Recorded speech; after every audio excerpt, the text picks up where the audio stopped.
نہ جانے مسائل تو علماء سے پوچھیں، یہ حکم مبین ہم کو رب سے ملا ہے، ہم کو رب سے ملا ہے، ہم کو رب سے ملا ہے۔ وسلم علیہ یا حبیب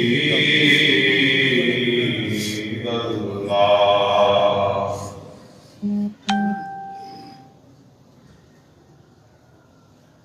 نبی رحمت صلی اللہ شفیع امت صلی اللہ علیہ وآلہ وسلم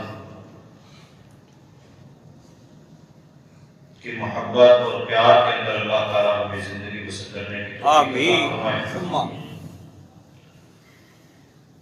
30ویں پارے کی سورۃ العصر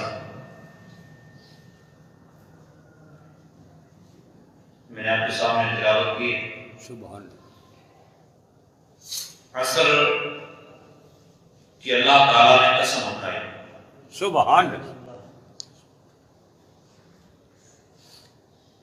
اب اس کو عصر کیوں کہتے ہیں؟ ایک معنی تو یہ ہے کہ نماز عصر اس سے مراد ہے، اور یہ درمیانی نماز ہے، دو اس سے پہلے ہیں اور دو اس کے بعد ہیں، دو رات میں ہیں دو دن میں ہیں، اور یہ ان دونوں کے چاروں کے درمیان میں ہے۔ اللہ تعالیٰ نے زمانے کی قسم اٹھائی، والعصر، مجھے قسم ہے زمانے کی، سبحان وقت کی قسم۔ سبحان یہ وقت ایک عجیب و غریب چیز ہے، تلوار کی طرح تیز، اور اس کا پہیہ گھومتا چلا جا رہا ہے، رکنے سے بھی نہیں رکتا، جتنی مرضی کوشش کر لو۔ اللہ تعالیٰ نے ارشاد فرمایا، مجھے زمانے کی قسم۔ سبحان اب مطلق زمانہ دن اور رات کا آنا اور جانا ہے۔ یہ وقت بہت قیمتی ہوتا ہے، یاد رکھیے۔ دن اور رات کا ذکر اللہ تعالیٰ نے قرآن پاک میں کئی جگہ ارشاد فرمایا۔ دن کا آنا، رات کا جانا، رات کا آنا، دن کا جانا، سبحان یہ لیل و نہار کا آنا جانا، اسی سے گھڑیاں بنتی ہیں، پھر دن بنتے ہیں، پھر ہفتے بنتے ہیں، پھر سال بنتے ہیں، اور زندگی اسی طرح صدیوں پر محیط گزرتی چلی جا رہی ہے۔ ہمیں اس کی قدر کرنے کی ضرورت ہے، ہمیں اس کی اہمیت کو پہچاننے کی ضرورت ہے۔ سبحان آپ وقت کو روک نہیں سکتے، آپ وقت کو پکڑ نہیں سکتے۔ جو گزر چکا وہ ماضی ہے، اور جو آنے والا ہے وہ مستقبل ہے۔ ماضی ہمارے ہاتھ سے نکل چکا ہے، اور مستقبل ہمارے ہاتھ میں ہے نہیں، اور جو حال ہے اس کو ہم پکڑ نہیں سکتے کہ ایک لمحہ جیسے ہی گزرتا ہے وہ یا ماضی بن جاتا ہے یا مستقبل ہوتا ہے۔ سبحان تو عجیب و غریب چیز ہے یہ وقت۔ جو لوگ اس کی قدر کرتے ہیں، اللہ تعالیٰ تقدیر ان کے ہاتھ میں دے دیتا ہے۔ سبحان یہ وقت رکتا نہیں ہے۔ آپ نے تجربہ کیا ہوگا، کئی بندہ کوشش کرتا ہے، بندہ یہ چاہتا ہے کہ میں گاڑی پہ جا کے میں نے بیٹھنا ہے، 5 منٹ رہتے ہیں میں گھر سے چلاؤں، اور مجھے 7 منٹ لگیں گے۔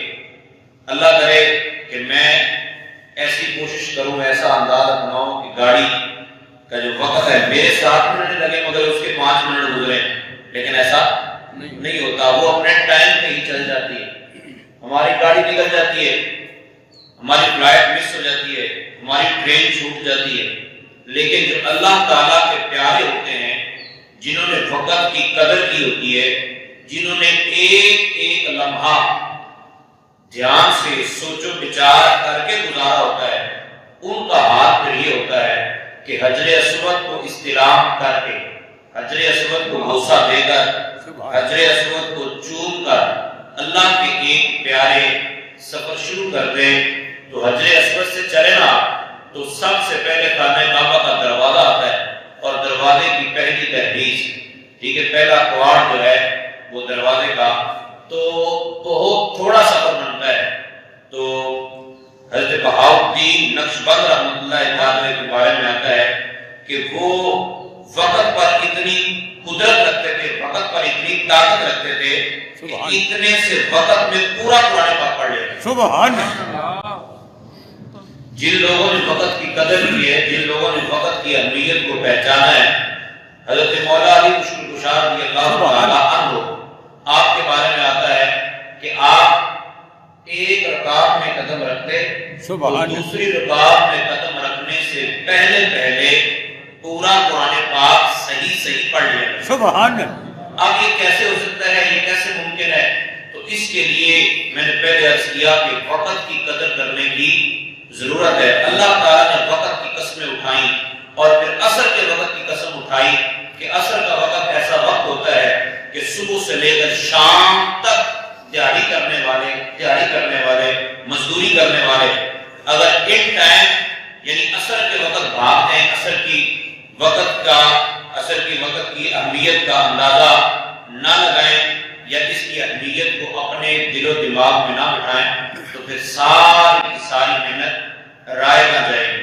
نبی رحمت صلی اللہ علیہ وسلم نے ارشاد فرمایا کہ میری امت کی مثال ان لوگوں کی طرح ہے کہ ایک بندے نے صبح مزدور رکھے اور ان کو بولا کہ شام تک میں کام کرواؤں گا، تمہیں اتنی مزدوری دوں گا اور شام تک کام کرواؤں گا۔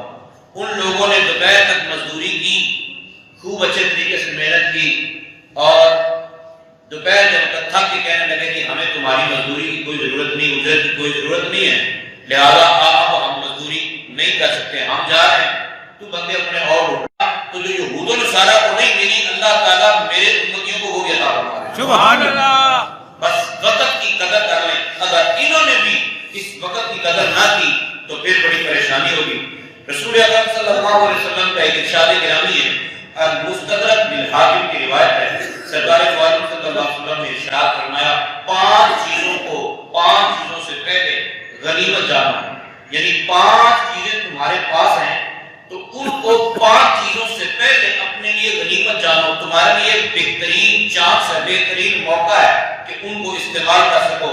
یا رسول اللہ صلی اللہ علیہ وسلم وہ پانچ چیزیں کون سی ہیں؟ سرکار دو عالم صلی اللہ علیہ وسلم نے ارشاد فرمایا بڑھاپے سے پہلے جوانی کو غنیمت جانو۔ سبحان اللہ تعالیٰ نے 15-16 سال کی عمر میں ایک عزم و استحقاق اور بڑی قوت والے جذبے عطا فرمائے، بڑی قوت عطا فرمائی، قوت ارادی کی میری ہر چیز مل گئی، تو آپ اس کو غنیمت جانو۔ ایک وقت ایسا آئے گا کہ پھر کوئی کام بندہ کر نہیں سکے گا، پھر ہڈیاں درد کرنا شروع ہو جائیں گی، پھر سر درد کرنا شروع ہو جائے گا، کمر جو ہے وہ جھک جائے گی، کوئی بات نہیں مانے گا۔ ابھی نیکی کی دعوت دے سکتے ہیں، ابھی کسی کو اچھائی کا حکم دے سکتے ہیں، ابھی نیکی کا کسی کو کہہ سکتے ہیں، ابھی برائی سے روک سکتے ہیں، لیکن ایک وقت ایسا آئے گا کہ لوگ بچوں کی طرح سمجھیں گے اور بیوقوف سمجھ کے چھوڑ دیں گے۔ تو 30 سال 40 سال تک کی جو زندگی ہے، بڑھاپے سے پہلے جو اللہ تعالیٰ نے آپ کو دن دیے ہیں، جو زندگی دی ہے، جو جوانی دی ہے، اس کو بڑھاپے سے پہلے غنیمت جانو۔ ایک وقت ایسا آنے والا ہے کہ تمہیں پانی مانگنے کے لیے بھی کافی دیر سوچنا پڑے گا، جب مانگ لیں گے تو پھر کافی دیر انتظار بھی کرنا پڑے گا۔ اولاد یا عزیز و اقارب پہلے اپنے بچوں کو کھانا کھلائیں گے، اپنے بچوں کو پانی پلائیں گے، پھر بابا جی کی طرف توجہ ہوگی، پہلے اپنے بچوں کا اے سی، پہلے اپنے بچوں کے بستر، ان کی طرف غور و فکر کیا جائے گا، اور پھر تیری طرف توجہ ہوگی۔ اس سے پہلے اپنے آپ کو سنبھال لے، جوانی کو غنیمت جانو بڑھاپے سے پہلے، اور بیماری سے پہلے صحت کو غنیمت جانو۔ ہماری آنکھوں کے سامنے ایسے لوگ ہیں جو اچھے بھلے سے ہوتے ہیں، صبح اٹھتے ہی نہیں، یہ تو خیر بہت آ گئی نا، اچھا والا بیٹھا تھا، اٹیک ہو گیا، ہاسپٹل لے گئے، اچھا والا انسان تھا، کیا ہوا جی، اس کو جی کینسر ہو گئے، فلاں ہو گئے، فلاں پردے فیل ہو گئے، تو اب پتہ ہی نہیں چلتا بیماری کا۔ رحمت عالم صلی اللہ علیہ وسلم نے ارشاد فرمایا صحت کو غنیمت جانو، صحت تمہارے لیے بہت بڑی نعمت ہے۔ بیماری سے پہلے. اور یاد رکھیے گا کہ نبی پاک صلی اللہ علیہ وسلم کا ارشاد گرامی ہے جب کوئی بندہ بیمار ہو جاتا ہے اور بیمار ہونے کی وجہ سے پہلے یہ روزانہ 313 مرتبہ درود پاک پڑھتا تھا، اب بیماری کی وجہ سے بولا نہیں جاتا، بیماری کی وجہ سے کچھ پڑھا نہیں جاتا، یا یہ پہلے 5 وقت کی نماز پڑھتا تھا، اشراق اور چاشت بھی پڑھتا تھا، یہ جناب تہجد بھی ادا کرتا تھا، نوافل بھی ادا کرتا تھا، مختلف طریقوں سے عبادت کرتا تھا، اب بیمار ہوا ہے تو اب اس کے اندر وہ ہمت نہیں رہی. پہلے ہر وقت باوضو رہتا تھا لیکن اب بیمار ہوا ہے تو ہر وقت باوضو نہیں رہ پاتا، اس کی مجبوری ہے، اس کا کوئی عذر بن گیا. تو جتنی عبادات یہ بندہ صحت کی حالت میں کرتا رہا ہوگا، رب تعالیٰ کرامن کاتبین سے فرمائے گا کہ میرے بندے نے جتنے صحت کی حالت میں نیک اعمال کیے ہیں، بیماری کی حالت میں جتنے کر رہا ہے وہ بھی لکھ دو، اور جو نہیں کر پا رہا صحت میں کرتا رہا ہے وہ بھی سارے لکھو. سبحان اللہ. مولا کریم کے کر تو نہیں رہا، رب تعالیٰ فرماتا ہے وقت میں اسے اس مقام پہ لا کھڑا کیا ہے کہ یہ بیمار ہو گیا ہے، یہ نہیں کر پا رہا، لیکن چونکہ صحت مند تھا تو اتنا کرتا رہا، تو صحت والی جتنی عبادت ہیں وہ بیماری کے اندر بغیر کیے اللہ تعالیٰ کی بات ہے. سبحان اللہ. اور نبی پاک صلی اللہ علیہ وسلم نے ارشاد فرمایا اور فقیری سے پہلے غنا کو غنیمت جانو، جو کرنا ہے وہ بھی کر لو، جو اللہ تعالیٰ کے راستے میں خرچ کرنا ہے وہ بھی خرچ کرو.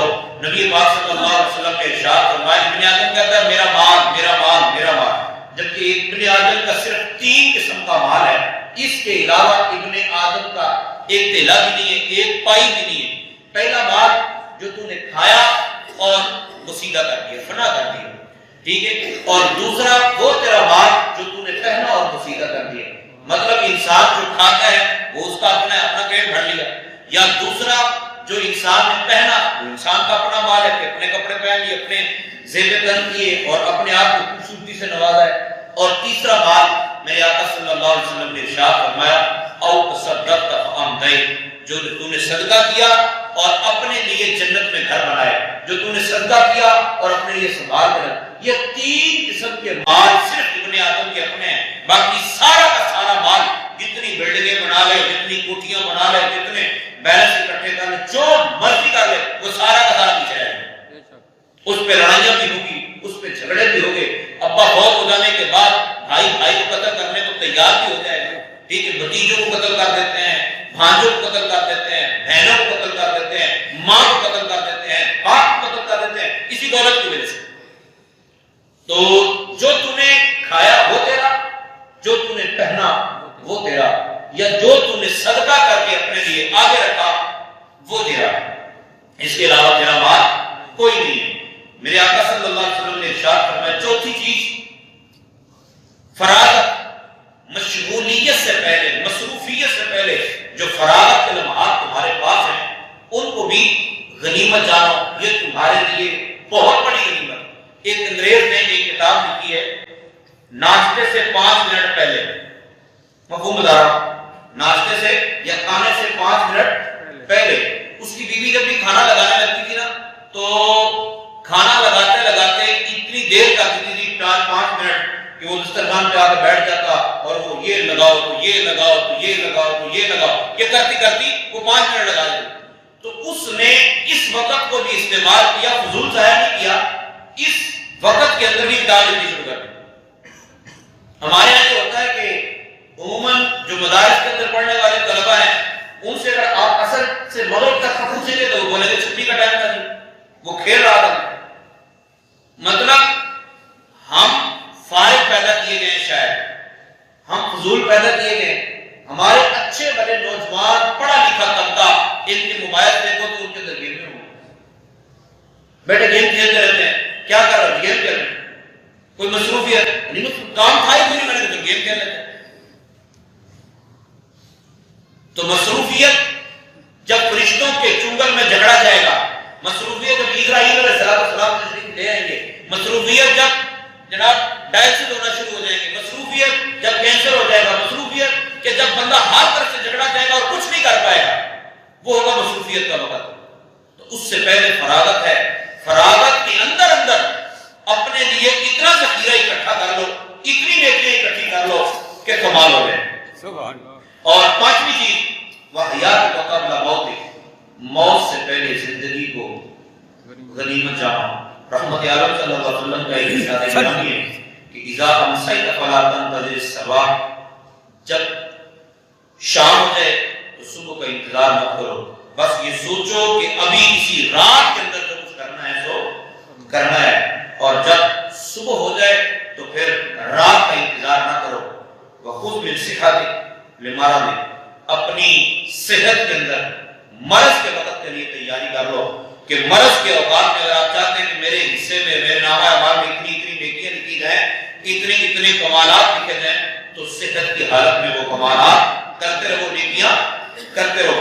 رحمت عالم صلی اللہ علیہ وآلہ وسلم نے ارشاد فرمایا کہ قیامت کے دن جنت میں جنتی پہنچ جائیں گے، اور جنتیوں میں جنت میں پہنچنے کے بعد بھی کسی کو بھی حسرت نہیں ہوگی.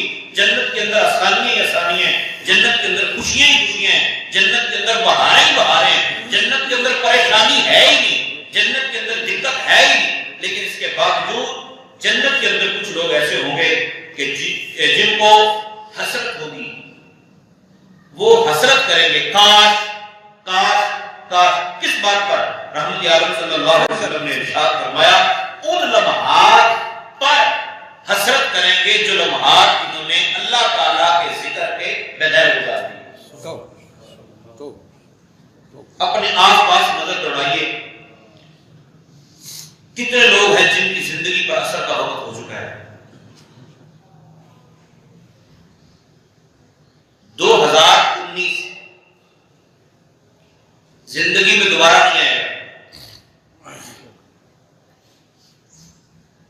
آج یکم ہو گئی، پھر 2 ہو جائے گی، پھر 3 ہو جائے گی، یہ وقت دوبارہ پلٹ کر نہیں آنا. اور ذرا اس انداز سے تجربہ کیجئے کہ آج سے 30 سال بعد، 2019 چل رہا ہے، آج 30 سال بعد ہم میں سے کون ہوگا؟ ایک صدی تو کوئی نہیں جی پائے گا نا، اب روٹین نہیں ہے، لیکن ہم بالکل پرسکون طریقے سے زندگی بسر کرتے چلے جا رہے ہیں. نبی پاک صلی اللہ علیہ وآلہ وسلم نے اپنے غلاموں کی جس انداز سے تربیت کی ہے، رسول پاک صلی اللہ علیہ وآلہ وسلم نے ارشاد فرمایا اللہ تعالیٰ متکبر شخص کو پسند نہیں کرتا، متکبر شخص سے اللہ تعالیٰ نفرت کرتا ہے. پھر ارشاد فرمایا جو بازاروں میں کھڑا ہو کر عجیب و غریب انداز سے چلاتا پھرتا ہے، چیخو پکار کرتا ہے، جس چیخو پکار میں کوئی فائدہ نہیں، ہنسی مذاق ٹھٹا، بس کوئی بھی بات اس کا فائدہ ہی کوئی نہیں ہے، تو رسول پاک صلی اللہ علیہ وسلم نے فرمایا اسے بھی اللہ تعالیٰ ناپسند کرتا ہے.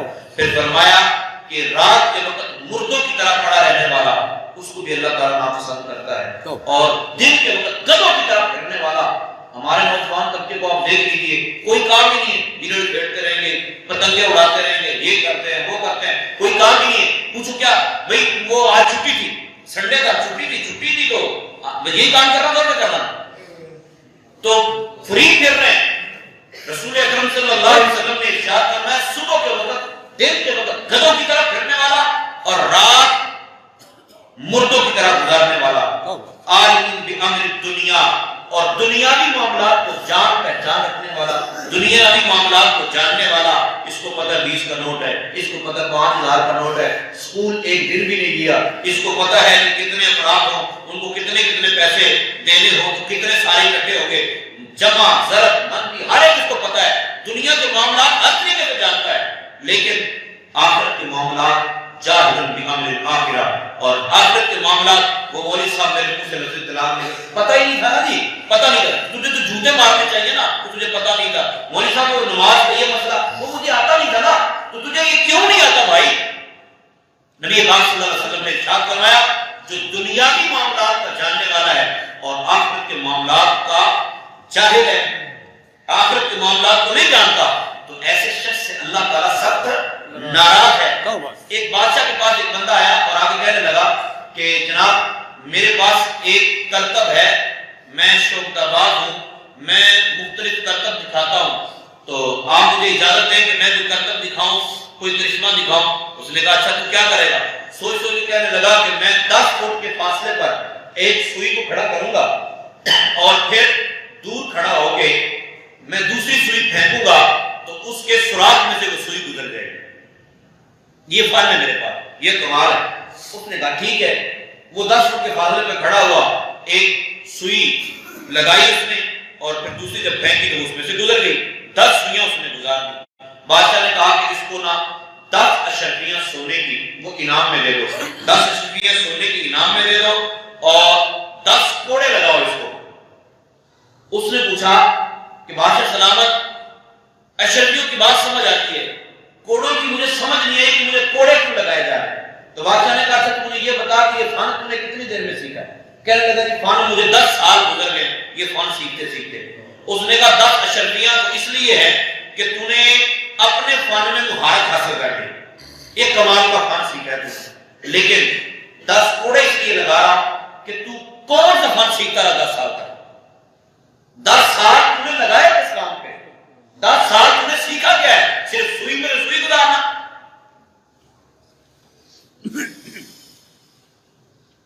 ڈاکٹر اقبال نے یورپ کی لائبریری میں جن بزرگوں کی کتابیں دیکھی, وہ علم کے موتی کتابیں اپنے آپ آتی, جو دیکھا ان کو یورپ میں تو دل ہوتا ہے سی پارا. تو وہ کتابیں کس بندے کی لکھی ہوئی تھی؟ کس نے اپنی زندگی کو ان کاموں پہ لگایا تھا کہ یورپ کے اندر وہ کتابیں, عربی میں لکھی ہوئی کتابیں یورپ کے اندر پڑھائی جاتی تھی. تو وہ مولانا عبدالعزیز پرہاروی, پڑھار ایک گاؤں ہے کوٹ ابدو کے قریب, وہاں کے رہنے والے تھے. تو حضرت کی 300 سے زائد کتابیں تھیں اور آپ 31 سال کی عمر میں وصال کر گئے تھے. 31 سال کی عمر میں آپ کا وصال ہوا تھا اور اس سے پہلے آپ 300 کتابیں لکھ چکے تھے اور اتنی جلیل القدر کتابیں تھیں سائنس پہ کہ یورپ میں ان کو پڑھایا جاتا ہے. ہم باتیں وہی کرتے ہیں, ملک اس کام کے لیے لیا گیا تو ملک میں یہ ہونا چاہیے تو ملک میں وہ ہونا چاہیے, باتیں ہمیں ساری آتی ہیں لیکن وقت کی قدر نہیں. اچھا وقت کی قدر کہاں ہوتی ہے؟ وقت کی قدر یہ ہوتی ہے کہ مسجد کے اندر داخل ہوئے, مولوی صاحب ٹائم ہوگا نماز, جلدی کرو جلدی نماز پڑھو, جلدی کرو, ٹائم نہیں گا. ٹھیک ہے, ہمارے ہاں وقت کی قدر کہاں ہوتی ہے؟ ٹائم ہو گیا, اب نماز پڑھائی تو فوراً نکلے, چلو جی وہ بات ختم ہوگی. تو ہمیں وقت کی قدر ان طرح کے معاملات, اب حقہ پینے بیٹھے ہیں ساری رات گزر جائے مسئلہ ہی کوئی نہیں, خوش گپیوں میں مصروف ہے وقت گزرتا چلا جائے ہمیں مسئلہ ہی کوئی نہیں. تو وقت کی قدر جنہوں نے کی ہے, حضرت امام شافعی رحمۃ اللہ تعالیٰ علیہ ارشاد فرماتے ہیں کہ وقت تلوار ہے, وقت ایک تلوار ہے, اگر تو نے اسے نہیں کاٹا تو تجھے کاٹ کے رکھ دے, اسے کاٹ ڈالو. اس وقت کو قیمتی بناؤ. اللہ تعالیٰ نے عصر کے وقت کی قسم اٹھائی کہ صبح جب بندہ کوئی چیز بیچنے آتا ہے نا, ٹھیک ہے, بیچنے آتا ہے یا برف بیچنے والا برف بیچنے کے لیے بیٹھتا ہے تو شام کا وقت ہونے والا ہوتا ہے یا افطاری کا وقت قریب ہو اور اس کو پتا ہو کہ اب سب لوگ افطاری کے لیے جا رہے ہیں, تو اب وہ برف اگر سنبھال کر رکھے گا, اپنا جناب سودا سنبھال کر رکھے گا تو پھر اس کا سودا ضائع ہو جائے گا. تو عصر کا وقت زندگی کے اندر ایسا ہوتا ہے, انسان کی اپنی زندگی عصر پہ پہنچ گئی, 10 سال 15 سال 20 سال 30 سال 40 سال 50 سال گزر گئے, ہم تو عصر سے بھی آگے نکل چکے ہیں. تو اپنی آخرت کی فکر کیجیے. میاں محمد بخش رحمۃ اللہ تعالیٰ علیہ, آپ نے بڑی کمال کی بات ارشاد فرمائی. آپ فرماتے ہیں لوئے لوئے پرلے کڑیے اتے جے تجھ پانڈا کرنا. وہ بیویاں پہلے جاتی تھی نا پانی بھرنے کے لیے, تو ان کا طریقہ کار یہ ہوتا تھا کہ وہ برتن بھی دھوتی, کپڑے بھی دھوتی, دریا پہ بیٹھ کر, نہر پہ بیٹھ کر, تو ان کو عصر کے وقت جلدی واپس پلٹنا ہوتا تھا. اگر شام ہو گئی نا تو پھر مسئلہ بن جائے گا. لوئے لوئے پرلے کڑیے جے تجھ پانڈا کرنا, شام پئی بن شام محمد مڑ گھر جانے میں ڈرنا. تو ایک بندہ بستر مرد پر پڑا ہوا ہے, بیٹا اس کے پاس بیٹھا ہے اور رو رہا ہے, بیٹا ہائے ابا جی ہمارا تمہارے بغیر کیا بنے گا, تم ہمیں کھلاتے تھے, تم ہمیں پلاتے تھے, تمہارے جانے کے بعد ہمارا کیا بنے گا. بیوی رو رہی ہے, میرے سر کے تاج تمہارے جانے کے بعد ہمارا کیا بنے گا. ٹھیک ہے, ہمیں کون سنبھالے گا, ہمیں کون پالے گا. اس طرح کی باتیں کی جا رہی ہیں. وہ بندہ بڑا حیران ہو گیا, کہنے لگا عجیب بات ہے, سب یہ سوچ رہے, بیٹا سوچتا ہے کہ باجان جانے کے بعد ہمارا کیا بنے گا.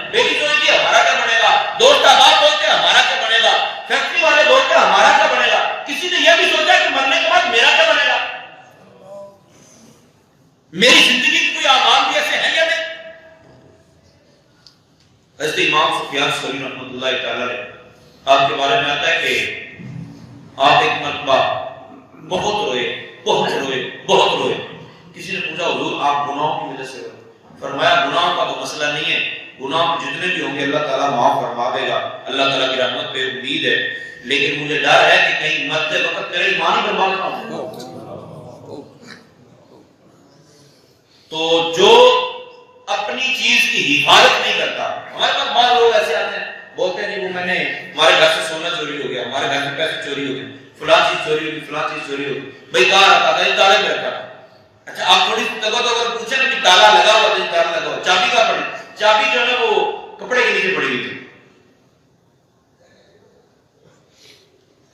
چابی کپڑے کے نیچے. اچھا کس کو پتا چابی یہاں پڑی ہوگی؟ سب کو پتا ہے، تو پھر تالا کیوں لگایا؟ جو اس طرح کے بے فکر لوگ ہوتے ہیں پھر ان کی چیزیں اٹھائی جاتی ہیں اور کسی پر الزام نہیں لگا سکتے. تو جو اپنی چیز کی حفاظت نہیں کرتا، ایمان کی حفاظت کی جس کو فکر ہی نہیں ہے کہ میرا ایمان ہے یہ سب سے قیمتی چیز ہے اور سب سے عظیم ترین نعمت اللہ تعالیٰ کی ہے کہ اللہ تعالیٰ نے ہمیں مسلمان بنایا ہے، اور جس کو اپنے ایمان کی فکر نہیں ہے. حضرت عبداللہ بن مسعود رضی اللہ تعالیٰ عنہ آپ ارشاد فرماتے ہیں کہ مجھے کبھی بھی کسی کام پر ندامت نہیں ہوئی سوائے اس دن کے. مجھے اس دن پر ندامت ہوتی ہے، میں یا آپ ہم سب سوچیں کہ میرا آج کا دن ایسا گزرا کہ غربت شمسہ نقص فیہ اجلی، میری زندگی کا دن تو ایک کم ہو گیا لیکن وَلَهُ یزد فیہ عملی، لیکن اس کے اندر میرا کوئی عمل زیادہ نہیں ہوا. زندگی کے دن کم ہو گیا. یہ شام کو بیٹھے نا میرے شیخ علی کبیری علیہ سنت دعوت برکات العالیہ نے ایک کارڈ نما ایک رسالہ ترتیب دی ہے، اس میں 72 مدنی انعامات کا رسالہ بولتے ہیں. اس کو کبھی پڑھیں تو شام کو اس کو فل کرتے ہیں نا، جب تو فل کرنے کے لیے بیٹھے تو سوچیں کہ میں نے آج کیا کیا ہے. قرآن پاک بھی نہیں پڑھ سکے، قرآن پاک کی 2 آیات بھی نہیں پڑھی. اللہ تعالیٰ کا ذکر کتنی مرتبہ کی ہے، سبحان اللہ کتنی مرتبہ کا ہے، الحمدللہ کتنی مرتبہ کا ہے. آپ کسی کو بولتے نا کہ جناب یہ سارا سال و سامان پڑا ہوا ہے، اس میں 5 منٹ کے اندر جو اٹھا سکتے ہو اٹھا لو، تو میرا خیال ہاتھوں سے بھی اٹھا لے گا، منہ سے بھی اٹھا لے گا، پاؤں سے بھی اٹھانے کی کوشش کرے گا. اپنے وقت کو قیمتی بنائیے، آپ اپنے کام کاج میں مصروف رہیے، لیکن زبان کو اللہ تعالیٰ کے ذکر سے تر رکھیے. زبان سے نبی پاک صلی اللہ علیہ وسلم پر درود و سلام پڑھتے رہیے. حضرت عمر بن عبدالعزیز رضی اللہ تعالیٰ عنہ جب آپ خلیفہ بنے تو آپ نے جو لوگوں کا آپ کے پہلے والے جو بادشاہ تھے، جو خلفاء تھے، انہوں نے جو مال لوگوں سے چھینا ہوا تھا، وہ مال آپ نے بولا کہ میرا ارادہ ہے یہ مال واپس کر دو، جن کا ہے ان کو مال واپس کر دو. آپ نے یہ ارادہ کیا اور اس وقت ٹائم تھا دوپہر کا، کیلولا کا، سونے کا ٹائم تھا. آپ سونے کے لیے چلے گئے اور فرمایا کہ میں عصر کے بعد جو ہے نا یہ مال سارا واپس کر دوں گا. تو آپ کے بیٹے جو اس وقت 19 سال کی عمر رکھتے تھے، انہوں نے کہا ابا جان آپ کے پاس یہ گارنٹی ہے کہ عصر تک آپ زندہ رہیں گے؟ جو وقت آپ کو ملا ہے اسی کی قدر کیجئے اور اسی کے اندر آپ کوشش کر لیجئے. نبی اکرم صلی اللہ علیہ وسلم کا ارشاد گرامی ہے، رات اور دن 2 خزانے ہیں، یہ آپ نے دیکھنا ہے کہ آپ اپنے خزانوں کو، آپ اپنی تجوریوں کو کن چیزوں سے بھر رہے ہیں. کیا ان کے اندر اللہ تعالیٰ کی اطاعت و فرما برداری ہے؟ کیا ان کے اندر اللہ تعالیٰ کی رضا اور خوشنودی والے کام ہیں؟ قرآن کہتا ہے یا ایھا الانسان انک قادر الی ربک قدر. اب ملاقی اے انسان تو دوڑتا چلا جا رہا ہے، تیری دوڑ لگی ہوئی ہے، صبح ہوتی ہے، شام ہوتی ہے، یکم ہوتی ہے، 2 3 4 5 پھر جناب 28 آتی ہے، پھر 30 آتی ہے، پھر جناب یکم پھر شروع ہو جاتی ہے، تنہائیں آ رہی ہیں، لگ رہی ہیں، جا رہی ہیں، یوں نظام چلتا چلا جا رہا ہے، چلتا چلا جا رہا ہے. تو دوڑتا چلا جا رہا ہے، وقت تیزی سے دوڑ رہا ہے اور تو جا رہا ہے، پتہ تجھے تو اپنے رب کی طرف جا رہا ہے، تو اپنے رب کی طرف دوڑ رہا ہے. اور یاد رکھ فملاقی، تو اپنے رب کو ملنے والا ہے، اپنے رب سے ملاقات کرنے والا ہے. رسول اکرم صلی اللہ علیہ وسلم نے ارشاد فرمایا 2 نعمتیں اللہ تعالیٰ نے ایسی بنائی ہیں، ان نعمتوں کے اندر انسان عموماً غفلت کا شکار ہوتا ہے. ایک نعمت صحت، اور دوسری نعمت فراغت، جب بندہ مصیبت میں نہیں ہوتا، جب بندہ پریشانی میں نہیں ہوتا، پریشان آئے اللہ یا اللہ تمہیں معاف کر دے، یا اللہ تمہیں موقع دے، وہ میں کر دے گا، یہ کر دے گا، وہ کر دے گا۔ سورہ بقرہ پڑھنے کی منتیں مان لیتے ہیں، کچھ لوگ ایسے ہوتے ہیں جو لاکھوں روپے کی منت مان لیتے ہیں، اس مصیبت سے جان چھوٹے تو میں یہ بھی کر دوں گا، یہ بھی کر دوں گا، یہ بھی کر دوں گا، لیکن نہیں ہوتا۔ فراغت میں ہم سب بھول جاتے ہیں۔ اپنے لمحات کو قیمتی بنائیے۔ اقترب للناس حسابهم وهم فی غفلۃ معرضون۔ حساب قریب ہے اور بندے غفلت میں ہیں۔ بابا جی کے ایک قول سے بڑا مشہور ہے، انہوں نے کہا کہ بیٹھے ہوئے تھے نا، کسی نے پوچھا بازار میں بیٹھے بابا جی سے کہ بابا جی خیریت؟ انہوں نے کہا میں بندوں کی اللہ تعالیٰ سے صلح کروا رہا ہوں۔ انہوں نے کہا پھر؟ انہوں نے کہا اللہ تعالیٰ تو مان رہا ہے لیکن بندے نہیں مان رہے، بندے صلح نہیں کرنا چاہتے۔ پھر ایک دن قبرستان میں بیٹھے ہوئے پوچھا، انہوں نے کہا ہاں جی۔ انہوں نے کہا آج بھی صلح ہی کروا رہا ہوں۔ انہوں نے کہا آپ؟ انہوں نے کہا بندے مان رہے ہیں لیکن رب نہیں مان رہا۔ اس وقت سے پہلے مان جائیے قیامت کے دن اللہ تعالیٰ سے ملاقات ہوگی، لیکن اس سے بھی پہلے جو آقا صلی اللہ علیہ وسلم ہمارے لیے روتے رہے، جو آقا صلی اللہ علیہ وآلہ وسلم ہمارے لیے غاروں میں تڑپتے رہے، غار ثور یا غار حرا کی وہ ہوائیں، وہ فضائیں آج بھی گواہ ہیں کہ نبی پاک صلی اللہ علیہ وسلم تمہاری خاطر یہاں روئے ہیں۔ اور یاد رکھیے اپنی ساری زندگی نبی پاک صلی اللہ علیہ وسلم کی محبت میں اس انداز سے گزاریے کہ چلتے پھرتے اٹھتے بیٹھتے اسی محبوب کا نام ہماری زبان پر جاری و ساری ہو، اور جیسے ہی موقع ملے ہاتھ کار والے دل یار ہو تو زبان سے اللہ تعالیٰ اور اس کے حبیب صلی اللہ علیہ وسلم کا ذکر ہوتا رہنا چاہیے۔ اپنے کام کاج میں آپ مصروف رہیں، شام کو حساب لگائیں کہ آج میں نے کون کون سی خطائیں کی اور کون کون سے نیک اعمال کیے، تو خطاؤں کی معافی مانگی اور نیک اعمال مزید کرنے کی اللہ تعالیٰ سے دعا مانگی۔ اللہ تعالیٰ ہم سب کو عمل کی توفیق عطا فرمائے، آمین۔